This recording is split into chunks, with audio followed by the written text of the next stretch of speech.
Jagtial MLA Sanjay Kumar పై BRS MLC కవిత మండిపడ్డారు. కేసీఆర్ బొమ్మతో గెలిచిన సంజయ్ కుమార్ కాంగ్రెస్ పార్టీలో చేరారని అన్నారు. ఏ మొహం పెట్టుకొని కాంగ్రెస్ లోకి వెళ్ళావు సంజయ్ అని కవిత ప్రశ్నించారు.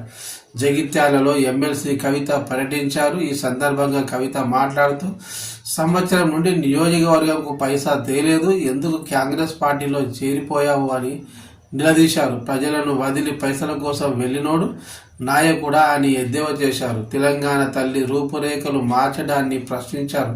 తెలంగాణ సాహితీ అకాడమీ పూర్వ అధ్యక్షుడు జూలూరు గౌరీశంకర్ హెచ్చరించారు. తెలంగాణ తల్లి రూపాన్ని మార్చడం అంటే శిల్పిగా తనను చంపేసినట్టేనని తెలంగాణ తల్లి రూపశిల్పి బీవీఆర్ చారి అన్నారు. కార్యక్రమానికి తెలంగాణ గ్రంథాలయ సంస్థ మాజీ చైర్మన్ అయచిత శ్రీధర్ సభా అధ్యక్షత వహించగా ఎమ్మెల్సీలు దేశపతి శ్రీనివాస్, సురభి వాణిదేవి, మాజీ ఎమ్మెల్సీ దేవిప్రసాద్, బీసీ కమిషనర్ మాజీ చైర్మన్ కృష్ణమోహన్, దళిత స్త్రీవాద రచయిత్రి గోగు శ్యామల, విశ్లేషకుడు వి ప్రకాష్ ఆచార్య, కె సీతారామారావు, సీనియర్లు జర్నలిస్టు టంకశాల అశోక్ వేణుగోపాలస్వామి, జమైతే ఇస్లామీ ప్రతినిధి హమీద్ మహమ్మద్ ఖాన్ తదితరులు ఈ కార్యక్రమంలో పాల్గొన్నారు.